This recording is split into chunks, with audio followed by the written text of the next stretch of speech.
왜 다들 한국 타령인 거야? 여기 일본의 저명한 경제신문 여기자가 한국으로 취재를 하러 온 뒤 그대로 굳어버렸습니다. 한국이 이렇게 잘 나갈 리는 없다며 의심의 눈초리를 거두지 못하던 이 기자는 한국에서 취재를 시작하자마자 크나큰 충격에 휩싸였다고 하는데요. 과연 어떤 사연일지 한번 만나보겠습니다. 안녕하세요. 제 이름은 나카무라 유리코입니다. 일본 최대 경제지 니케이 신문의 산업부 기자죠. 저는 도쿄대 경제학부를 수석으로 졸업하고 미국 월스트리트 저널 인턴십까지 거치며 기자로서 최고로 밟을 수 있는 엘리트 코스를 걸어왔다고 자부했어요. 국내외 유수 언론사들의 러브콜을 뿌리치고 니케이를 선택했을 만큼 자신만만했던 제가 한국만큼은 절대 취재하고 싶지 않을 만큼 트라우마를 가지고 있습니다. 지금 생각해도 손이 떨리고 심장이 벌렁거리는데요. 이렇게까지 한국이 저에게 영향을 미친 그 이야기를 들려드리려고 합니다. 도쿄의 오후 2시 일본경제신문사 32층 사무실에서 저는 모니터 속 숫자들과 씨름하고 있었습니다. 아직도 매일이 긴장의 연속이에요.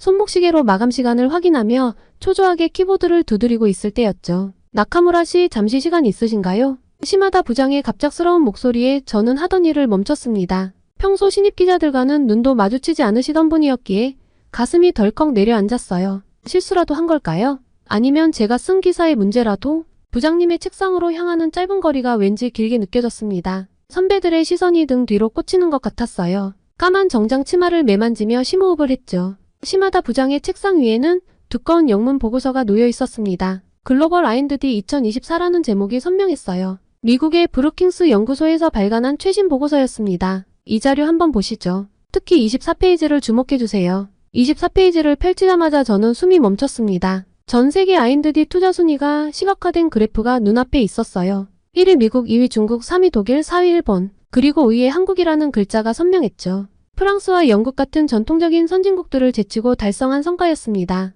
이것도 확인해보세요. 시마다 부장이 건네주신 두 번째 자료는 더욱 충격적이었어요. 한국의 방산 수출이 급증하고 있다는 내용과 함께 특히 호주가 일본 대신 한국의 무기체계를 선택했다는 뉴스였습니다. 어째서 일본이 아닌 한국을? 손끝이 미세하게 떨렸어요. 고등학교 시절의 기억이 갑자기 밀려왔기 때문입니다. 전교 1등이라는 자리가 너무나 당연했던 저에게 전학생 이민주의 등장은 큰 충격이었죠. 한국에서 온 유학생이라고 해서 얕보았던 제 자신이 부끄러워질 만큼 그 친구는 뛰어난 실력을 보여줬어요. 아무리 노력해도 이민주를 이기지 못했습니다. 밤늦게까지 공부하고 주말도 반납하며 죽어라 공부했지만 3년 내내 2등이었죠. 졸업할 때까지 단 한 번도 이민주를 넘어서지 못했다는 사실이 제 자존심에 큰 상처를 남겼어요. 나카무라 씨, 한국으로 가서 이 현상의 실체를 취재해 주셨으면 합니다. 시마다 부장의 말씀에 순간 반사적으로 거절하고 싶었습니다. 전직 외교관이었던 고모의 말씀이 떠올랐어요. 한국은 영원히 일본을 따라잡지 못할 거야. 문화도 기술도 모든 면에서 열등한 나라라니까.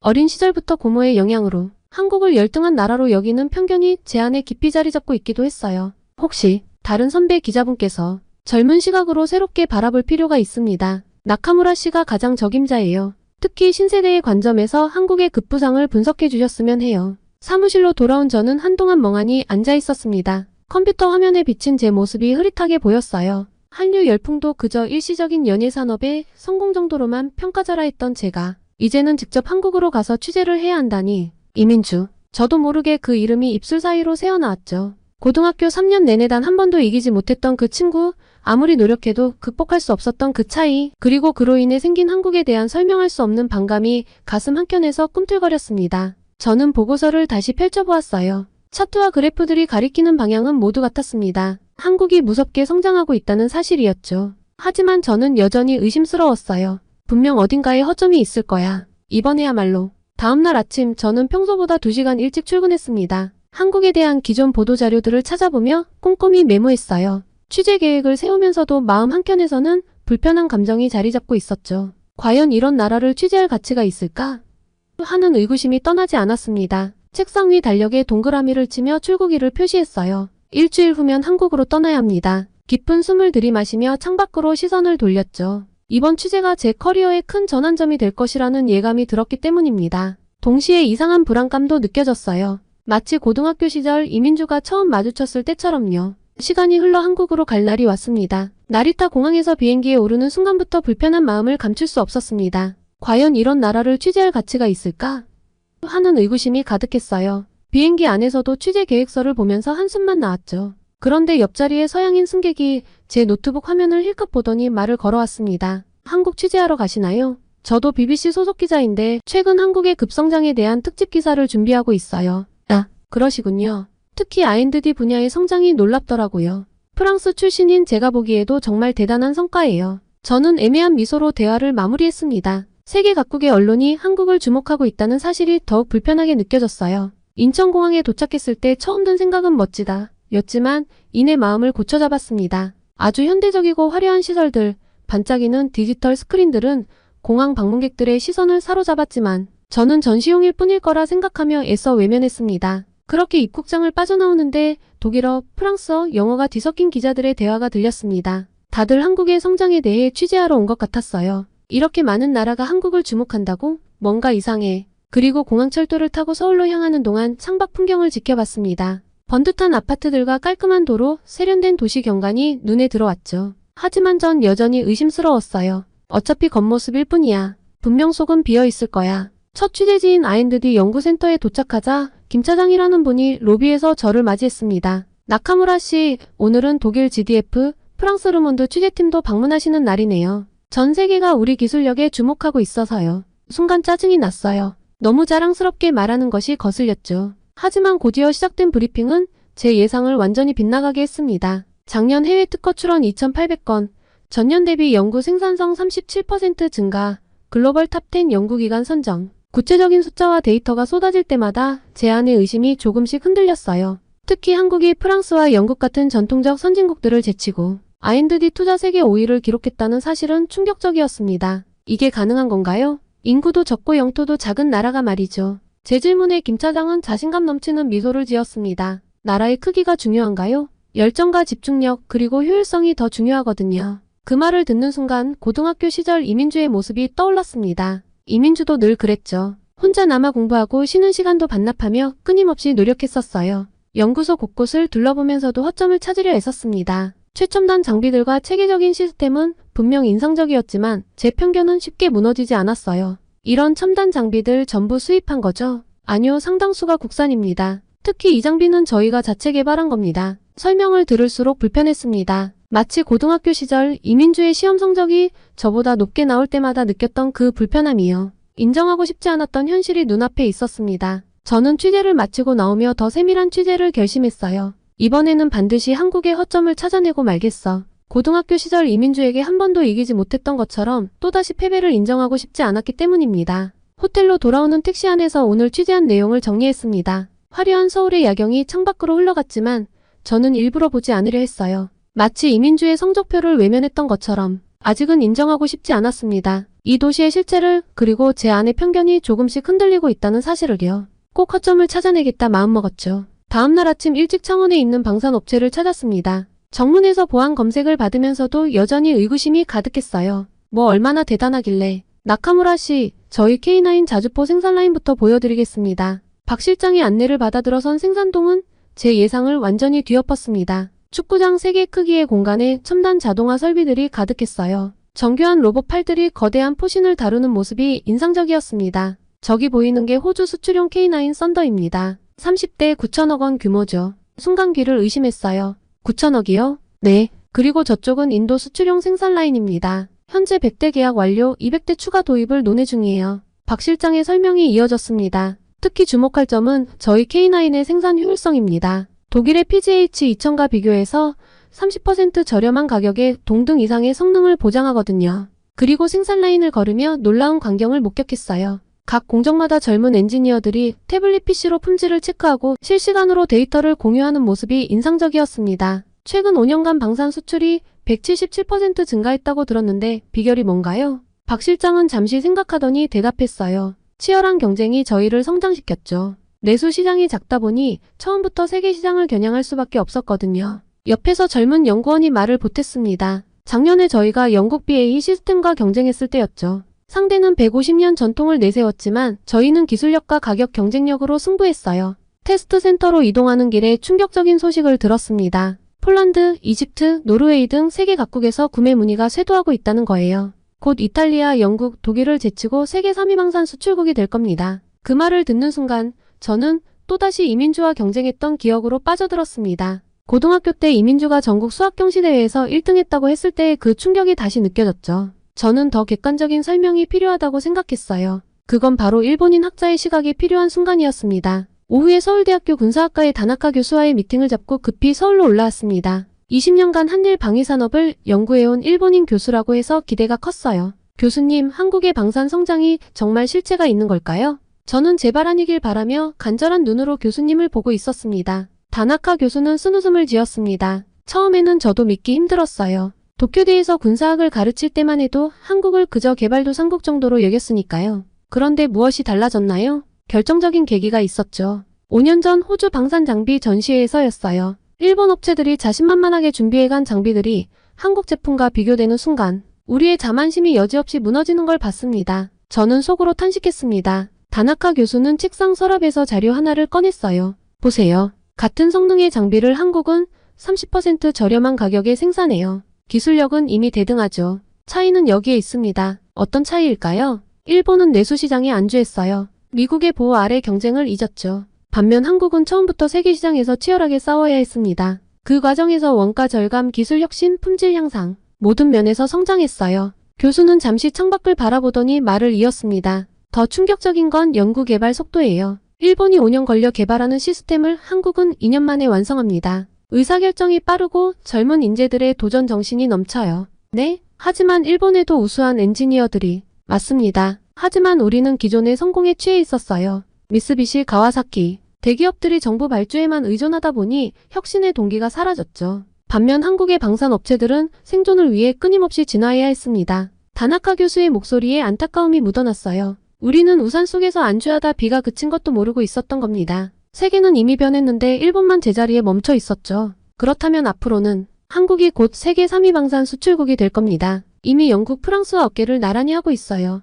일본이 배워야 할 때입니다. 기술력만으로는 부족해요. 한국처럼 과감한 도전정신, 효율적인 생산체계, 그리고 무엇보다 세계를 상대로 경쟁할 수 있는 용기가 필요합니다. 다나카 교수의 말이 가슴에 깊이 박혔습니다. 일본인 교수의 입에서 나온 이 말은 제 마지막 의심마저 깨뜨렸어요. 연구실을 나오면서 휴대폰으로 찍어둔 K9 생산라인 사진들을 다시 봤습니다. 첨단 장비들, 젊은 엔지니어들의 자신감 넘치는 표정, 세계 시장을 향한 담대한 도전. 더 이상 의심할 여지가 없어 보였습니다. 호텔로 오는 택시 안에서 오늘 취재 내용을 정리하면서 한숨이 나왔습니다. 고등학교 때 이민주에게 느꼈던 그 불편한 감정이 다시 올라왔지만 이번에는 뭔가 달랐어요. 부정하고 싶은 현실 앞에서 저는 조금씩 변화하고 있었나 봅니다. 그리고 다음날 서울 여의도의 한 연구소에서 저는 일본 방위산업의 충격적인 실상을 듣고 있었습니다. 20년간 일본 방산업체를 분석해온 김현우 연구원의 설명이었어요. 나카무라 씨, 이 자료 한번 보시죠. 미쓰비시 중공업, 가와사키 중공업, IHI.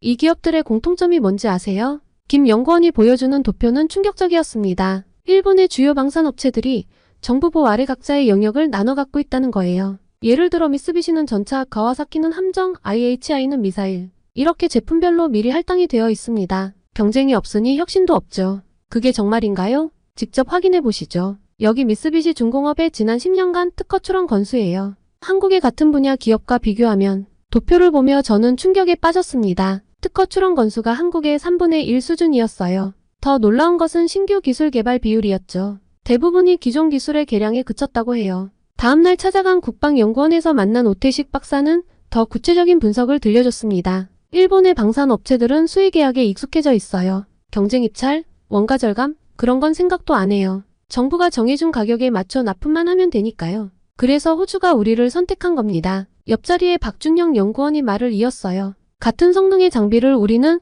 30% 저렴하게 만들 수 있으니까요. 게다가 납기도 더 빠르고요. 연구원 벽면에 걸린 차트들이 눈에 들어왔습니다. 일본과 한국의 방산 수출액 추이를 비교한 그래프였어요. 2018년까지는 일본이 앞섰는데 그 이후로는 한국이 급격히 상승하고 있었죠. 이게 바로 현실입니다. 오 박사가 진지한 표정으로 말했어요. 일본은 여전히 70년대 방식을 고수하고 있어요. 높은 인건비, 비효율적인 생산체계, 관료주의적 의사결정. 이런 문제들을 전혀 개선하지 않고 있죠. 서울대 국제대학원의 나카지마 교수를 만났을 때는 더 깊은 통찰을 얻을 수 있었습니다. 일본 출신으로 한일 관계를 연구해온 그는 쓴웃음을 지으며 말했어요. 우리 일본은 성공의 함정에 빠졌습니다. 80년대의 영광에 취해 변화하는 세상을 보지 못했어요. 반면 한국은 끊임없이 도전하고 혁신하죠. 나카지마 교수의 연구실 책상에는 흥미로운 자료가 있었습니다. 일본 방산업체 직원들의 평균 연령은 48.5세, 반면 한국은 36.7세였어요. 신규 채용 비율도 한국이 3배 이상 높았죠.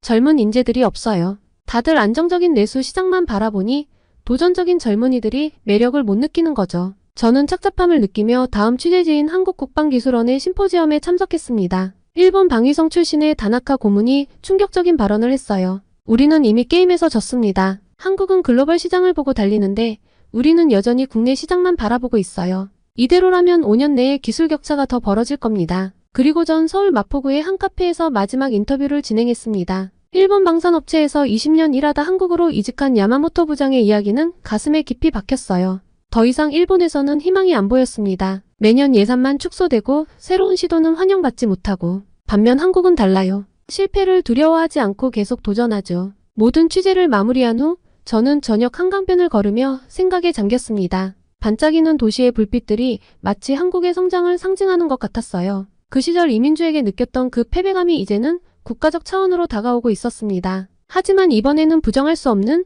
너무나 분명한 현실이었어요. 호텔로 돌아와 노트북을 펴고 기사 작성을 시작했습니다. 이제는 인정해야 했어요. 우리 일본이 한국에 뒤처지고 있다는 현실을. 마치 고등학교 시절 이민주에게 졌던 것처럼 이번에도 현실을 직시해야 할 때였습니다. 저는 해질녘 종로의 좁은 골목길에 발을 들였습니다. 하루 종일의 취재로 목과 어깨가 뻐근했어요. 양옆으로 낡은 간판들이 줄지어 있는 골목에서 구수한 된장찌개 냄새가 코끝을 스쳤죠. 평소 같았으면 호텔 근처 프랜차이즈 식당에서 대충 끼니를 해결했겠지만 오늘은 왠지 모르게 발걸음이 이끄는 대로 걷고 싶었습니다. 저는 어느 낡은 간판이 달린 가게 앞에서 멈췄습니다. 20년은 됐을 법한 목재 미닫이 문을 열자 칼칼한 고춧가루 향이 확 끼쳐왔어요. 어서 오세요. 주방에서 무언가를 휘휘 젓고 계시던 60대쯤 되어 보이는 아주머니가 고개를 돌려 환하게 웃으셨습니다. 주름진 얼굴에서 따스함이 묻어났어요. 제가 휴대폰으로 번역기를 들어보였습니다. 일본 분이세요? 얼굴이 좀 피곤해 보이시네요. 아주머니는 불판 위에서 지글지글 익어가는 고등어를 뒤집으시며 말씀하셨어요.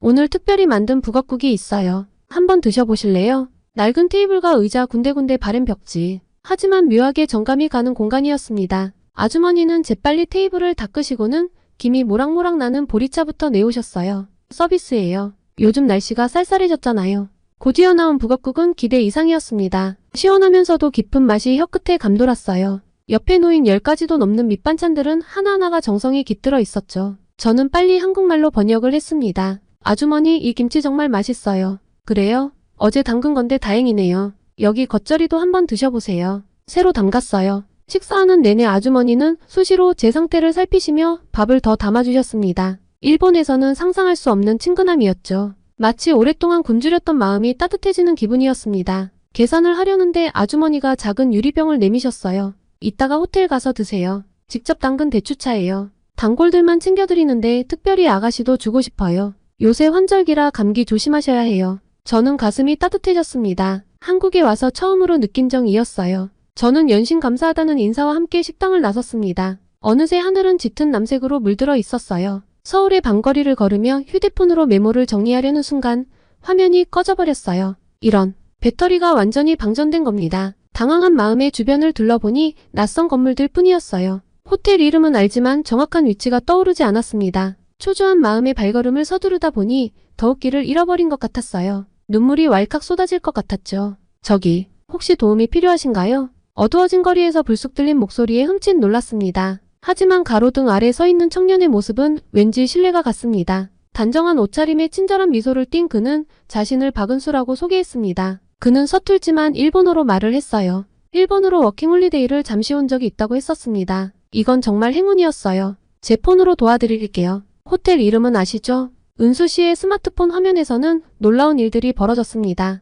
호텔을 검색하자마자 실시간길 안내가 뜨고 곧바로 택시 호출 화면으로 넘어갔어요. 택시 오는데 5분 정도 걸리네요. 조금만 기다리시면 돼요. 근처에 택시를 잡아서 바로 배차하는 시스템 같았습니다. 택시가 도착했다는 알림이 울렸지만 은수 씨는 여전히 자리를 뜨지 않았어요. 제가 안전하게 택시에 탑승하는 것까지 확인하고 나서야 인사를 건넸죠. 우리는 인스타그램 친구를 했어요. 은수 씨가 일본에 왔을 때 꼭 도울 일이 있으면 돕겠다고 했습니다. 또 한 번 한국인에게 감사함을 느끼는 순간이었죠. 오늘 하루가 주마등처럼 스쳐 지나갔습니다. 방산업체에서 만난 열정적인 엔지니어들, 연구소의 혁신적인 과학자들, 그리고 식당 아주머니와 은수까지.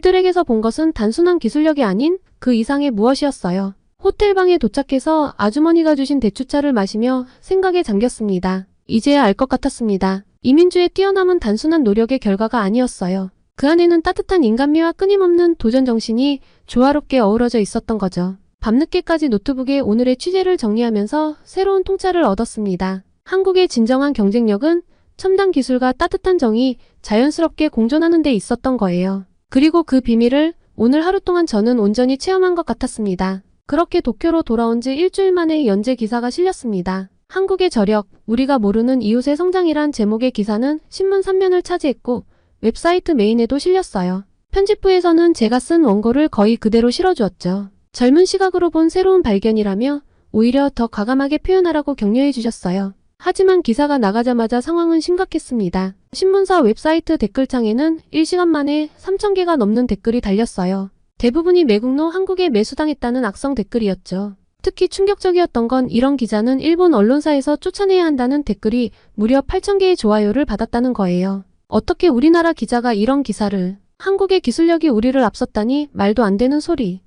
분명 뒷돈을 받았을 거야. 조사해봐야 해. 나카무라 유리코. 이 이름 잊지 않을 거다. 오후에 책상 위에 놓인 검은색 봉투를 발견했습니다. 우익단체에서 보낸 협박성 편지였어요. 붉은색 매직으로 조선의 스파이, 민족의 배신자라는 글자가 거칠게 적혀 있었고 신문에 실린 제 사진 위에 붉은 표시가 그어져 있었습니다. 편지 속에는 더 충격적인 내용이 있었어요. 당신의 주소를 알고 있어요. 우리는 당신을 지켜보고 있습니다. 앞으로 이런 기사를 쓴다면 손이 떨려왔습니다. 옆자리에 스즈키 선배가 제 안색이 안 좋은 걸 눈치채고 물었어요. 나카무라 씨 괜찮으세요? 네, 괜찮습니다. 입으로는 그렇게 말했지만 무서웠습니다. 그날 밤 SNS에서 제 자택 주소가 유출됐다는 연락을 받았거든요. 누군가 제 개인정보를 해킹한 것 같았습니다. 시마다 부장님의 배려로 회사 게스트하우스로 거처를 옮겼지만 불안한 마음은 쉽게 가라앉지 않았어요. 창밖을 내다볼 때마다 누군가 지켜보고 있는 것 같았죠. 그런데 이틀 뒤 예상치 못한 곳에서 변화가 감지되기 시작했습니다.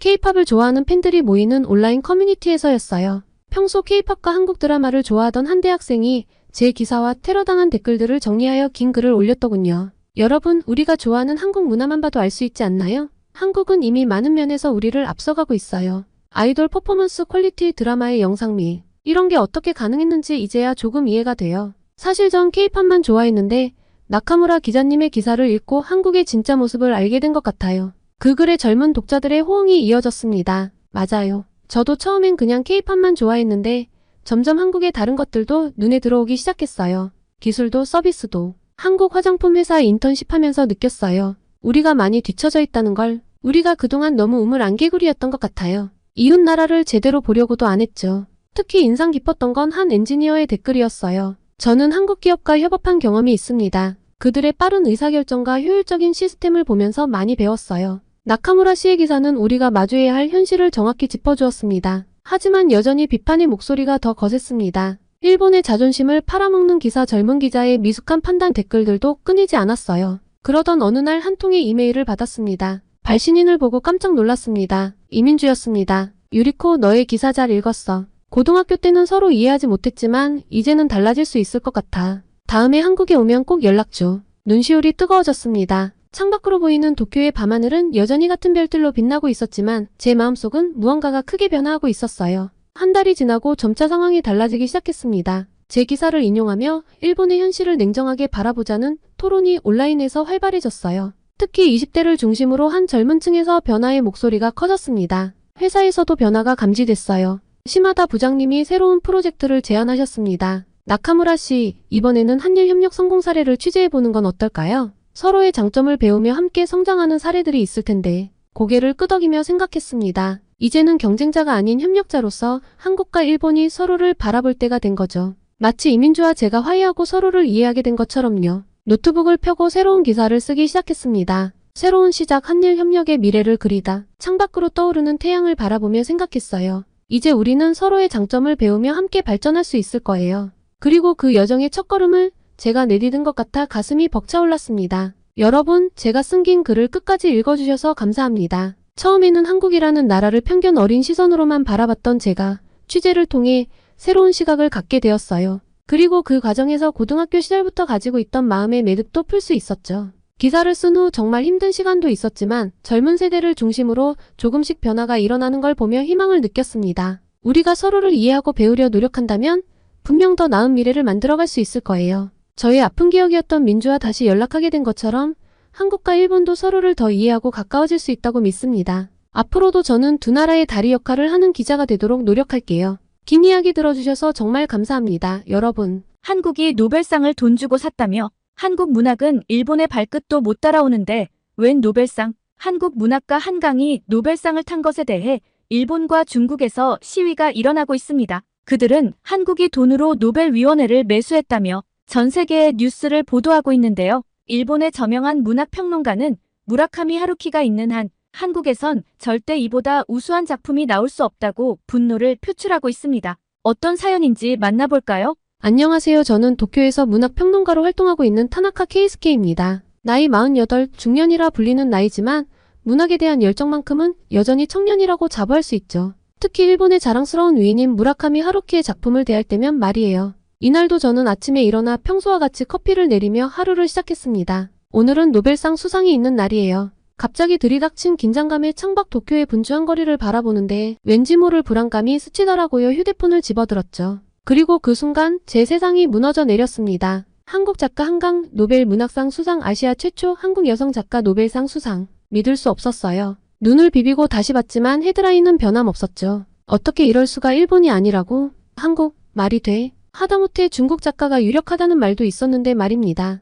웬 뜬금없는 한국 작가죠. 저는 머릿속이 혼란스러웠어요. 어떻게 그녀가 일본의 저명한 작가들을 제치고 노벨상을 받을 수 있었을까요? 한국의 문학은 일본의 발끝도 못 따라오는데 말입니다. 저는 순간 화가 났습니다. 하루키의 팬으로서 또 일본 문학의 옹호자로서 이건 받아들일 수 없었죠. 휴대폰을 던지다시피 내려놓고 옷을 갈아입고서 평소보다 일찍 회사로 향했습니다. 동료들이 모여 한국의 노벨문학상 기사를 훑어보고 있었어요. 타나카 씨 들었어요? 한국 작가가 노벨상을 탔네요. 대꾸할 기분이 아니었습니다. 그저 대충 고개를 끄덕이고서 자리로 향했어요. 하지만 저도 모르게 컴퓨터를 켜고 뉴스를 검색하고 있었죠. 한국의 노벨문학상 모든 매체가 한국의 수상 소식을 다루고 있었어요. 일본 문학가들의 이름은 어디에도 없는 게 한탄스러웠습니다. 순간 분노도 치밀어 올랐어요. 어떻게 이럴 수가 있지? 한국 문학이 일본 문학을 앞선다고? 말도 안 되는 일이거든요. 일본 문학은 세계적으로도 유명할 뿐더러 한국에서도 베스트셀러로 뽑히지 않았나요? 게다가 한강?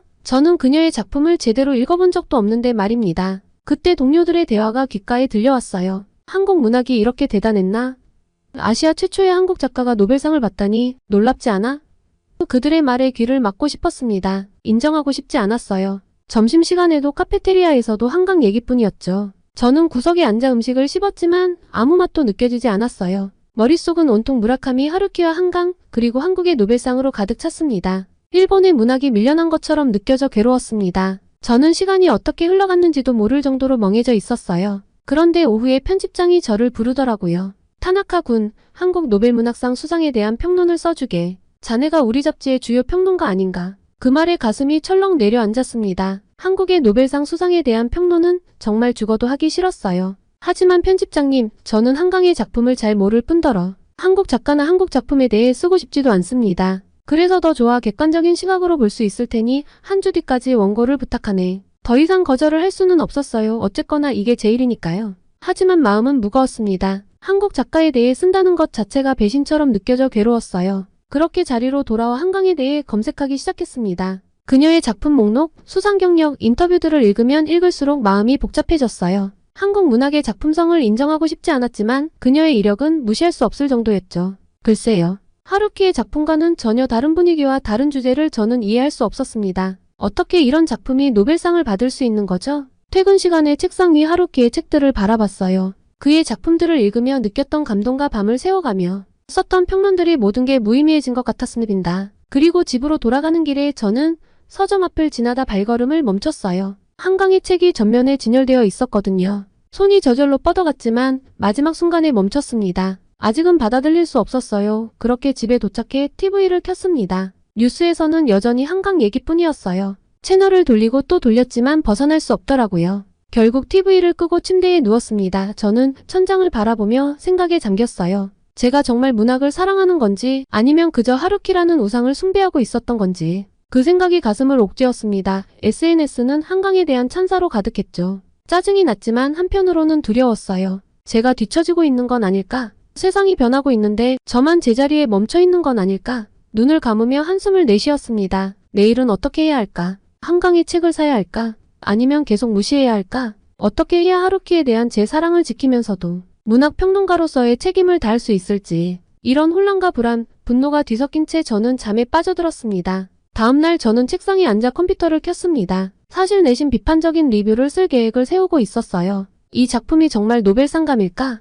의구심이 들었거든요. 한강의 책들을 구매하고 나니 묘한 기분이 들었습니다. 마치 금기를 끼는 것 같아 심장이 쿵쾅대더라고요. 하루키의 책들이 꽂힌 책장을 힐끗 바라봤죠. 미안한 마음이 들었습니다. 하루키 선생님, 이건 순전히 일 때문이에요. 한국은 일본에 절대 따라올 수 없습니다. 그리고 사무실에 도착하자 동료 미야자키가 다가왔습니다. 타나카 씨의 한강의 책 읽어봤어?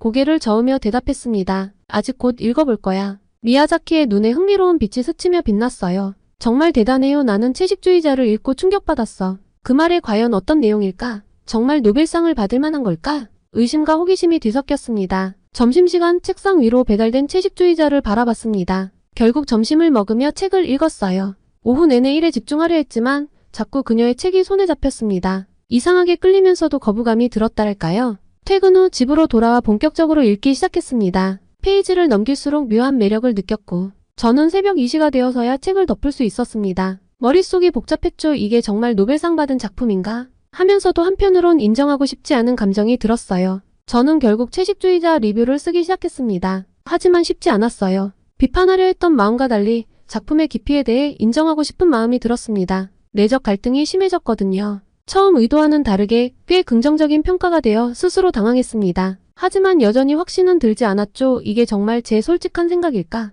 편집장에게 리뷰를 제출하면서 묘한 느낌이 들었어요. 제가 쓴 글이 맞나 싶었습니다. 편집장은 리뷰를 읽고 만족스러운 표정을 지었어요. 좋은 글이군. 타나카군. 생각보다 객관적이야. 그 말을 들으니 왠지 모를 자부심이 들었지만 동시에 죄책감도 느꼈습니다. 일본 문학가 하루키에 대한 배신감 같은 것이 들었거든요. 저는 그렇게 한강의 작품 하나하나 읽어가기 시작했습니다. 이런 감정은 처음이었습니다. 한강의 문학이 가진 힘을 느꼈어요. 제가 여전히 무라카미 하루키를 존경하고 사랑했지만 이제는 그것이 전부가 아니라는 걸 알았습니다. 편집장은 제 글을 읽고 놀란 표정을 지었죠. 타나카군, 자네 정말 많이 변했어. 좋은 방향으로 말이야. 그 말을 듣고 생각했습니다. 정말 제가 변한 걸까요? 아니면 원래 이런 모습이었는데 단지 몰랐던 걸까요? 어쨌든 이 변화가 좋았습니다. 한국 문학이 이렇게 대단한 줄 몰랐어요. 한 동료가 말했습니다. 저는 고개를 끄덕이며 대답했죠. 맞아요. 한강뿐만 아니라 다른 한국 작가들의 작품도 정말 훌륭해요. 우리가 미처 몰랐던 거죠. 오후에 편집장이 제자리로 왔습니다. 타나카군, 한국 문학 특집을 준비하고 있는데 자네가 맡아줬으면 해. 그 말을 듣고 가슴이 벅차올랐습니다. 제가 한국 문학을 일본에 소개할 수 있다니 이런 영광이 있을까요? 저는 퇴근 후에 서점에 들렀습니다. 한국 문학 코너로 향했죠. 이제는 한강 외에도 다른 한국 작가들의 이름이 눈에 들어오더라고요. 그들의 책을 하나둘 집어들며 생각했습니다. 이 모든 걸 놓치고 있었다니 제 스스로에게 평론가 자격이 없다고 생각까지 미치자 괴롭고 부끄러웠어요. 전 집에 돌아와서 한국 문학 특집을 위한 기사를 쓰기 시작했죠. 저도 모르게 손가락이 키보드 위를 춤추듯 움직였어요. 글을 쓰면서 한국 문학의 깊이와 다양성에 대해 더욱 깊이 이해하게 되었습니다. 한국인들의 틀을 깬 사고방식과 문체나 글 묘사는 경외심을 불러일으키며 저를 감탄하게 했어요. 한국 문학은 단순히 아시아의 한 국가의 문학이 아닙니다. 그것은 인류 보편적인 가치와 감정을 다루는 세계 문학입니다. 제가 쓴 문장을 읽으며 가슴이 뭉클해졌어요. 이제야 진정한 문학의 의미를 깨달은 것 같았죠. 한국 노벨 문학상 수상 직후부터 문학계는 그야말로 폭풍의 한가운데 있었어요. 저는 이제 한국 문학 작품의 열렬한 지지자가 되어 있었죠. 한국인들이 문화에서 유일무이한 업적을 이뤄내고 있다는 것은 부정할 수 없는 사실입니다. 그때였습니다. 제 휴대폰에 천인공노할 만한 메시지가 도착한 것이요. 중국 유명 평론가 앙리, 한국 노벨상은 돈으로 산 것 주장 파문. 순간 피가 거꾸로 솟는 것 같았습니다. 어떻게 이런 터무니없는 주장을 할 수 있지? 노벨상을 돈 주고 매수할 수 있다는 생각 자체가 잘못된 것이거든요. 분노가 일었어요. 그 중국인 평론가의 주장은 가히 자극적이었습니다. 한강의 노벨상은 완전한 사기다. 그들은 우리를 바보로 아는가? 한국 정부가 막대한 돈을 들여 로비한 것이 분명하다. 노벨위원회는 돈에 눈이 멀었고 한국은 문학성이 아닌 돈으로 상을 샀다. 한강의 소설은 역사를 왜곡하고 중국을 모욕하는 쓰레기일 뿐이다. 이런 작품이 노벨상을 받다니 노벨상의 권위가 땅에 떨어졌다. 한국은 문학을 정치적 도구로 사용하고 있다. 우리는 이 음모를 폭로해야 한다. 한국의 문화 제국주의를 막아야 한다. 그들은 K-팝, K-드라마로 사람들을 세뇌하더니 이제는 문화까지 오염시키고 있다. 세계여 눈을 뜨라. 그의 주장은 아주 가관이었습니다. 저는 바로 사무실로 달려갔습니다. 역시 모두가 그 기사에 대해 이야기하고 있었어요. 이건 말도 안 돼요. 중국의 질투가 하늘을 찌르네요. 우리가 뭔가 해야 하지 않을까요?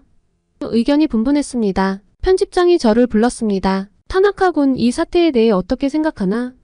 잠시 고민하다 대답했습니다. 편집장님, 당연히 터무니없는 말이죠. 제가 직접 이 주장의 진위를 파헤쳐 보겠습니다. 편집장은 흔쾌히 승낙했어요. 그 즉시 재조사가 시작되었습니다. 먼저 노벨위원회 관계자들과 연락을 취했어요. 쉽지 않았지만 끈질긴 노력 끝에 한 관계자와 통화할 수 있었습니다. 우린 매년 그런 터무니없는 주장들을 듣죠. 노벨상의 권위는 그런 하찮은 소문에 연연치 않아요. 한국 문학가의 수상은 순전히 그녀의 문학성 때문입니다. 그 어떤 외부 요인도 개입되지 않았어요. 다음으로 세계 각국의 문학평론가들을 접촉했죠. 프랑스의 가장 권위 있는 문학 잡지 중 하나인 NRF의 저명한 평론가 피에르는 이렇게 말했습니다. 한강의 작품은 인간 존재의 본질을 파고듭니다. 한국 문학은 국경을 초월합니다. 미국의 유명한 문학 잡지인 페리스 리뷰의 평론가 제시카도 한강을 옹호했습니다. 한국 작가 한강의 작품들은 최고의 소설 중 하나입니다. 한국의 노벨 문학상은 당연한 결과죠. 하지만 황리의 주장을 지지하는 목소리도 있었어요. 중국의 또 다른 평론가장 웨이는 이렇게 말했습니다. 한국 정부가 막대한 자금을 투자해 노벨상 로비를 했다는 소문은 사실입니다.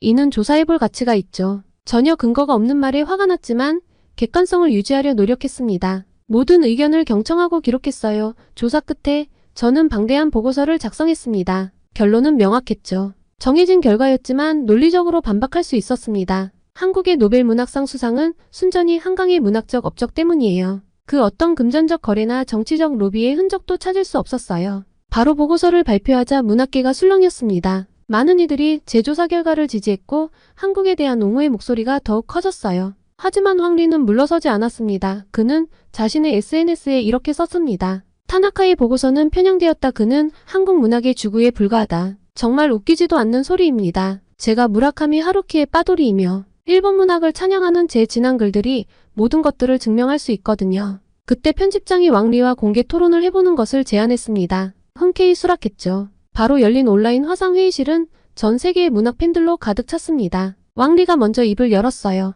한강의 작품은 과대평가되었습니다. 이번 한국의 노벨상 수상은 정치적 결정일 뿐입니다. 저는 여유롭게 대답했어요. 한강의 문학은 인간의 본질을 파고듭니다. 그녀의 작품은 국경과 문화를 초월한 보편적 가치를 담고 있어요. 이것이 바로 노벨상의 가치 아닙니까? 토론은 3시간 동안 치열하게 이어졌습니다. 왕리는 계속해서 음모론을 제기했고 저는 제가 조사한 사실들을 하나하나 제시했습니다. 마지막 발언 시간 저는 말했어요. 그녀의 문학은 우리에게 인간다움이 무엇인지 묻습니다. 이것이 바로 진정한 한국 문학의 힘입니다. 노벨상은 그저 그 가치를 인정한 것일 뿐이에요. 토론이 끝나고 투표가 이어졌습니다. 결과는 압도적이었어요. 80% 이상의 시청자가 제 주장에 동의했습니다. 처참한 결과에 왕리는 잠시 침묵하더니 이렇게 말했습니다. 당신의 열정에 감동받았습니다. 나는 다시 한강의 작품을 읽어보도록 하죠. 그 순간 온라인 채팅창이 폭발했습니다. 전 세계의 문학 팬들이 한강을 지지하는 메시지를 쏟아냈어요. 한강의 문학 만세. 아시아 문학의 자부심.